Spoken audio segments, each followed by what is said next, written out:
Bismillahirrahmanirrahim. Assalamualaikum warahmatullahi wabarakatuh. Ya, sobat pejuang UTBK dimanapun kalian berada, ya semoga sehat selalu ya.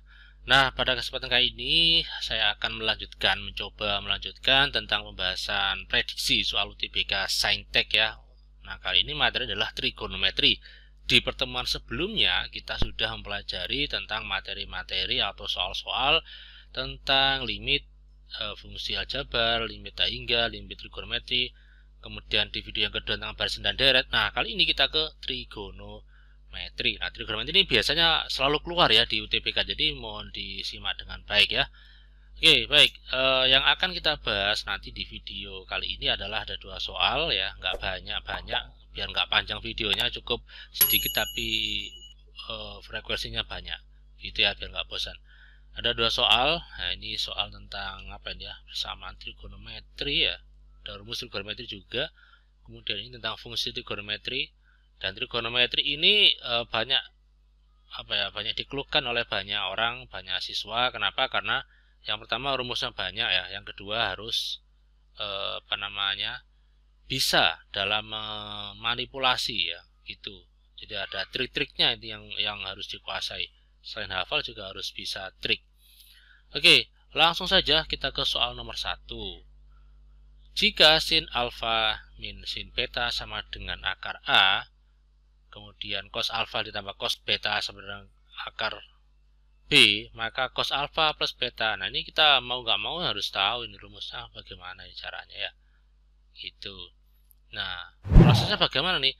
Prosesnya yang pertama kita lihat ini. Ini harus bisa pandai-pandai kita dalam trik ya. Ini kalau kita lihat ini kelihatan akarnya ini. Nah, ini bisa kita prediksi sebetulnya ya. Ini pasti nanti akan dihilangkan akarnya. Dan ini akan ada hubungannya dengan cos alfa plus beta. Kenapa? Karena ini sin A sin B, ini cos A cos B. Oke, yang pertama kita akan proses ini sin alfa min sin beta. Ini kalau kedua ruas kita kuadratkan ya. Kenapa dikuadratkan ya? Nanti hilang akarnya. Oke, nanti juga arahnya nanti ke rumus identitas trigonometri. Oke, kita akan jabarkan ini kuadrat, jadinya sin kuadrat alfa dikurangi 2 sin alfa sin beta dan plus sin kuadrat beta. Akarnya hilang jadi A saja. Mungkin di antara kalian ada yang bingung, ini dari mana Pak kok tiba-tiba ada min 2 sin alfa sin beta. Ini sebetulnya pertanyaan yang sering tidak perlu ditanyakan, tapi memang tidak tidak luput dari banyaknya pertanyaan siswa ya. Ini kenapa begini? Ini kalian harus paham ya, harus hafal juga A plus B pangkat 2 dengan A min B pangkat 2. Ini aljabar dasar ini yang seringkali dilupakan. A plus pangkat 2 itu tidak berarti begini ya, ini salah ini. Lantas bagaimana? Ini kalau kita jabarkan jadinya adalah A kuadrat plus 2 kali AB plus B kuadrat. Kalau ada A min B berarti A kuadrat sama, tinggal bedanya adalah min 2AB ini plus B kuadrat. Satu lagi juga yang sering kali keluar yaitu ketika ini A kuadrat ini A min B dikali A plus B, ini baru A kuadrat min B kuadrat. Nah, ketiga hal aljabar ini yang sering kali digunakan ya, entah di trigonometri atau di limit ya, di fungsi ya, ini sering kali dipakai. Oke, jadi seperti itu ya, semoga bisa dipahami maksudnya. Yang kedua, kita akan proses yang cos alfa cos beta ini. Ya, ini cos-cosan ya. Cos-cosan. Ini juga sama, kita akan kuadratkan kedua ruas. Oke. Cos alfa plus cos beta, maka jadinya adalah cos kuadrat alfa plus 2 cos alfa cos beta plus cos kuadrat B. Sama dengan B ya, betanya akarnya hilang. Kemudian, nah ini plus kan. Ya, ini juga plus. Ini min ya, ini min. Itu. Oke, semoga bisa dipahami. Kita akan hapus dulu biar tidak terlalu banyak coretannya. Lantas setelah ini bagaimana? Nah, ini coba perhatikan. Ini ada sin kuadrat alfa, ini ada cos kuadrat alfa, ini ada sin kuadrat beta, ini ada cos kuadrat beta. Nah, berarti nanti arahnya adalah ke identitas trigonometri. Makanya perlu kita jumlahkan saja keduanya. Tambahkan serwet ditambah. Lah, sin kuadrat alfa ditambah cos kuadrat alfa ini hasilnya adalah 1. Kok bisa? Iya, ini sin kuadrat X ditambah cos kuadrat X itu sama dengan 1. Ini identitas trigonometri. Dengan catatan sudutnya sama variabelnya. Kalau alfa ya alfa, beta ya beta ya. Nggak bisa kalau sin dengan beta, nggak bisa. Alfa dengan beta nggak bisa. Tapi kalau alfa-alfa, beta-beta ini boleh. Seperti ini ya. Nah, ini juga 1 ini. Oke, kita akan jumlah. Jadinya seperti ini. Nah, yang tengah ini tidak bisa. Ini tidak bisa kita jumlahkan. Kenapa? Karena beda variabelnya. Ini sin alfa, sin beta, ini cos alfa, cos beta. Tapi apa? Tapi ini akan bisa kita faktorkan duanya. Duanya kita keluarkan ya. Duanya kita keluarkan jadinya seperti ini. Lupa kok bisa ini? Ah, ini sebenarnya kita balik saja ini. Ini kita taruh di sini, ini kita taruh di sini, sama aja. Kan awalnya kan gini kan. 1 plus 2 cos alfa cos beta min 2 sin alfa sin beta plus 1. Jadi gini. Terus angka 2-nya kita keluarkan. Makanya akan menjadi seperti ini. Gitu ya. Semoga bisa dipahami. Saya hapus lagi. Oke. Ini apa ini tulisannya? Ini apa ya? Nah, ini kita harus tahu rumusnya dulu. Ini apa ini? Tapi yang jelas ini 1 tambah 1 pasti bisa lah. 1 tambah 1 mah dengan 2 ya. Ini kita juga harus tahu. Nah, ini 2 kan ya. Yang di dalam kurung ini bagaimana? Ini apa ini? Nah, ini ingat ya rumus trigonometri lah, sin alfa plus beta dan juga cos alfa plus beta. Coba ini perhatikan. Cos min sin sin. Nah, cos min sin sin ternyata dia itu sama dengan ini.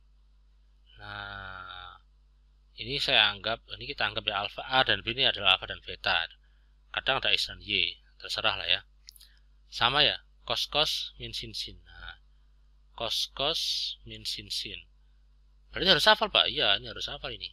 Gampang kok hafalkannya ya. Nah, ini kalian sering pakai ini.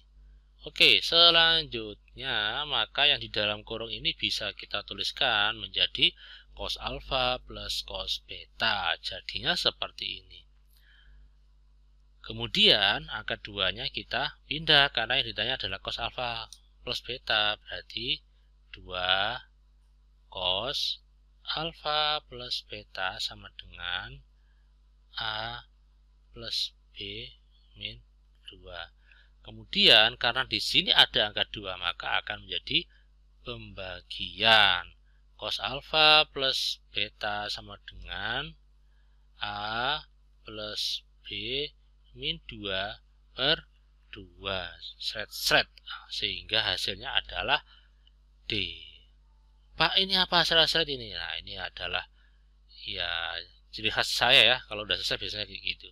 Biar lega. Oke, semoga bisa dipahami. Jadi soal nomor 1 ini agak sulit ya, agak panjang ya. Selain hafal rumus juga harus paham arahnya kemana. Gitu. Semoga bisa dipahami. Semoga nanti kalau keluar soal macam begini, ini kalian bisa tahu ya. Tahu nanti biar kaya akan cara-caranya. Oke, next. Selanjutnya di soal nomor 2. Jika F, nah, F dalam kurung 6 per akar 4 plus sin kuadrat X sama dengan tangan X, di mana X adalah dari P sampai 2P, maka F3 adalah, oke, baik. Biasanya kalau kita jumpai di fungsi itu kan ada F dalam kurung X ya. Tapi ini kenapa kok dalam kurungnya kok tidak X begini? Nah, berarti apa? Berarti kita harus, ya, harus dikerjakan. Oke, maksudnya begini. Yang ditanyakan adalah F3. Artinya yang di dalam kurung itu haruslah bernilai 3. Ya, berarti yang di dalam kurung ini harusnya bernilai 3. Sedangkan ini adalah 6 per akar 4 plus sin kuadrat X. Nah, ini agar nanti bernilai 3, maka sin kuadrat X-nya ini harusnya bernilai 0. Kenapa? Karena 6 per akar 4 plus 0 ini kan sama aja dengan 6 per akar 4 6 per 2 yaitu 3 kan ya. Loh 3. Biar kenapa sih? Biar bisa 3 gini. Nah gitu ya. Nah, makanya biar nanti X-nya itu bernilai sin kuadratnya bernilai 0, maka X-nya kita isi berapa? X harus kita isi. Nah, sin bernilai 0 itu ketika X-nya 0 derajat ya. Ketika X-nya 0 derajat, ini bernilai 0. Atau selain itu juga bisa. Karena kebetulan ini adalah 0-nya nggak masuk ya. Ini kan pi sama 2pi. Atau 180 derajat atau pi gitu. Nah, berarti ini kita akan masukkan ya. Kita akan masukkan X sama dengan 180 derajat atau pi. Maka kita akan dapatkan F 6 per akar 4 plus sin kuadrat pi sama dengan tangen pi. Nah, karena X-nya kita ganti pi, ini yang di sini juga harus diganti pi juga. Nah, ingat, ini kan 0 ya. Berarti F 6 akar 4 plus 0. Tangan pi berapa tangan pi? Tangan pi ya 0. Ya kan? Tangan 0 ya 0. Tangan 10 juga 0. Nggak ada min 0 itu. 0. Sedangkan ini sama dengan F 3. Nah, berarti kita dapatkan F3 itu sama dengan 0. Jawabannya adalah A. Jadi seperti itu ya. Nomor 2 ini kelihatan sulit tapi ternyata mudah. Oke, cukup sekian. Semoga bermanfaat. Semoga nanti semuanya lulus ya, diterima di kampus yang diinginkan dan ilmunya bermanfaat. Terima kasih. Kita akan lanjutkan di pertemuan selanjutnya. Saya akhiri, wassalamualaikum warahmatullahi wabarakatuh. Sampai jumpa.